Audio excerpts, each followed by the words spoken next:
मेरे दिव्य गुरुदेव श्री परमहंस योगानंद जी के द्वारा ये टॉपिक दुखों से छुटकारा पाना।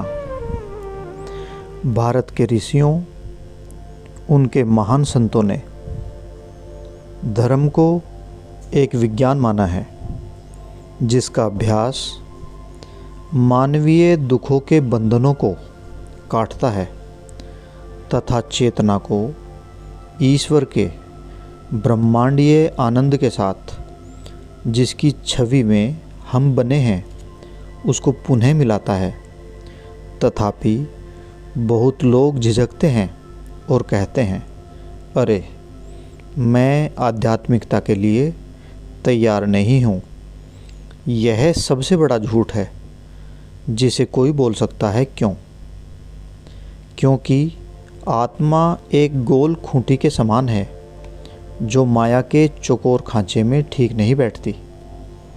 एक वस्तु जिसे प्रत्येक व्यक्ति खोज रहा है वह है सुख शांति, पर विश्व इसे प्रदान नहीं कर सकता। इसलिए इस पूरे विश्व में सहस्त्रों लोग दुखी हैं। कुछ व्यक्ति जिनसे मैं मिला हूँ उनके पास वह सभी कुछ है जिसकी मैं कभी सोच रखता था कि मुझे उसकी आवश्यकता है, तथापि उन्होंने अपनी इच्छा की पूर्ति में प्रसन्नता को नहीं पाया।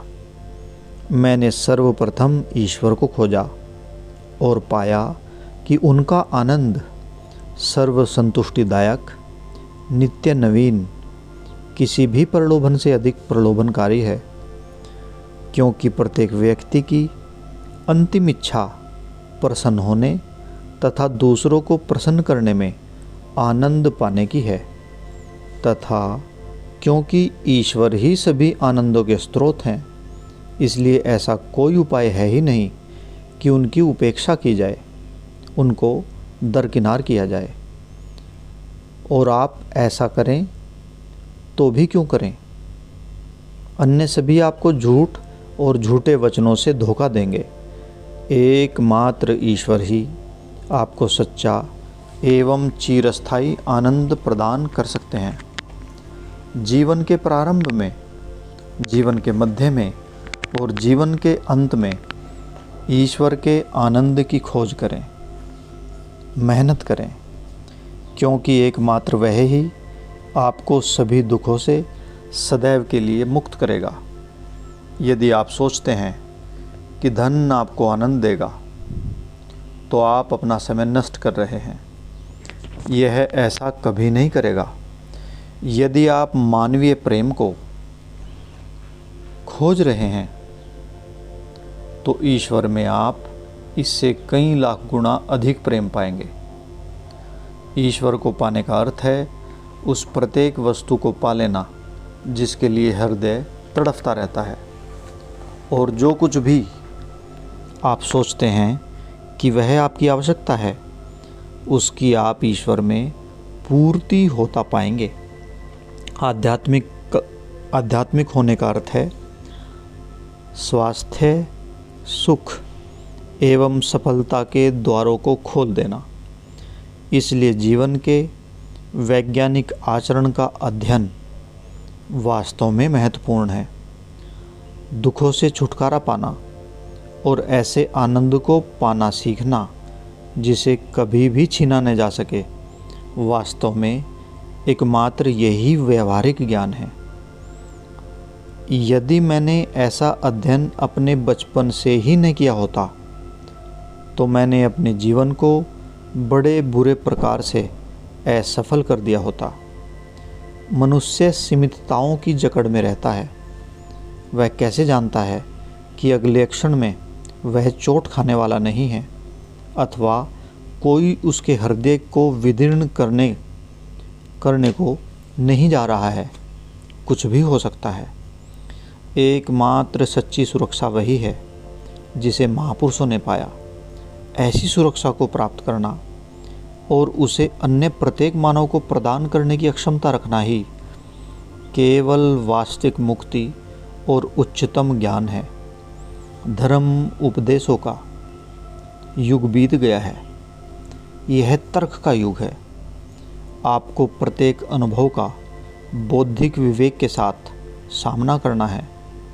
जब तक कि आप इसे समझ न लें, तब आप और अधिक भ्रमित नहीं होंगे कि प्रत्येक बात का कोई कारण है। और इस विश्लेषण के युग में, तर्क के युग में, विज्ञान के युग में आपको उस समझ को ही खोजना होगा। एक छोटा बच्चा जिसे बहुत विवश करके रविवार के विद्यालय में सत्संग में भेजा जाता है, उसे अनुशासन से कुछ अधिक नहीं मिलता, क्योंकि उसे ठीक ढंग से प्रशिक्षित नहीं किया गया है कि यह उसके लिए कैसे सहायक होगा। मुझे याद है, भारत में कई समुदाय जो ईसाइयों के समुदाय हैं, रविवार के विद्यालयों का अवलोकन करते हैं। भक्ति युक्त अध्ययन की अपेक्षा वहाँ पर बहुत शोर और अशांति होती है। बच्चों को इसका कोई अनुमान नहीं था कि इन कक्षाओं में उन्हें कितना कुछ प्राप्त हो सकता था।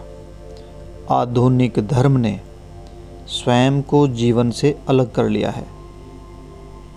यह एक रविवार के प्रातः की आदत हो गई है, जिसमें छोटी सी प्रार्थना, छोटे से भक्ति गीत, कोई एक दो संदेश और फिर पूरे सप्ताह भर के लिए सब कुछ समाप्त। दूसरे दिनों में अपनी पत्नी से झगड़ा करना, इंद्रियों का दुरुपयोग करना, अपने शत्रुओं को मार डालना, सब ठीक है। धर्म की आधारशिला को ही भुला दिया गया है। धर्म को एक व्यवहारिक, व्यक्तिगत आवश्यकता के रूप में अनुभव किया जाना चाहिए। जब धर्म ग्रंथ और संत जन आपको किसी कार्य को न करने का परामर्श देते हैं, तो अपने तर्क का प्रयोग करें। आप देखेंगे कि इसे न करना ही आपके सर्वोत्तम भलाई में है। उदाहरणार्थ, तुम व्यभिचार नहीं करोगे, ये धर्म उपदेश है। क्यों? क्योंकि परेशानियों का समूह शक्तिशाली सृजनात्मक शक्ति के दुरुपयोग से पैदा होता है। शक्तिशाली सृजनात्मक शक्ति मतलब स्पर्म की शक्ति, वीर्य की शक्ति। इसके दुरुपयोग से परेशानियां उत्पन्न होती हैं। इस पवित्र शक्ति का दुरुपयोग स्नायु तंत्र एवं सामान्य स्वास्थ्य को नष्ट करता है। दूसरे, भावनात्मक जटिलताएं हृदय को परेशान कर देती हैं, जो कि संवेदनाओं का केंद्र है। व्यक्ति को किसी दूसरे के हृदय से खेलना नहीं चाहिए। विवाह करना मूर्खतापूर्ण एवं क्रूरतापूर्ण होगा जब तक कि आप पूर्णतः निश्चिंत न हो जाएं कि जिस व्यक्ति को आपने चुना है, अपने शेष जीवन में आप उसके साथ रहना चाहेंगे। कदापि इस विचार से विवाह न करें कि यदि यह सफल न हुआ तो आप कभी भी अलग हो सकते हैं। जब दो लोग विवाह करते हैं तथा कुछ महीने अथवा कुछ वर्षों पश्चात इससे बाहर आना चाहते हैं तलाक के रूप में, तो उनके बीच कोई वास्तविक प्रेम का बंधन नहीं था, केवल कामुकता थी, जो कि शीघ्र ही बिना प्रेम के नीरस हो जाती है। यदि विवाह का आधार प्रेम एवं उच्च सिद्धांतों की अपेक्षा केवल इंद्रिय संतुष्टि ही हो, तो संबंध भी, व्यवहारिक जीवन भी व्यभिचार ही कहलाता है और अंतिम परिणाम सिर्फ दुख ही होगा। यदि पति पत्नी के बीच यौन अनुभव में प्रेम नहीं है, तो धीरे धीरे वे अन्य यौन संबंधों को खोजेंगे।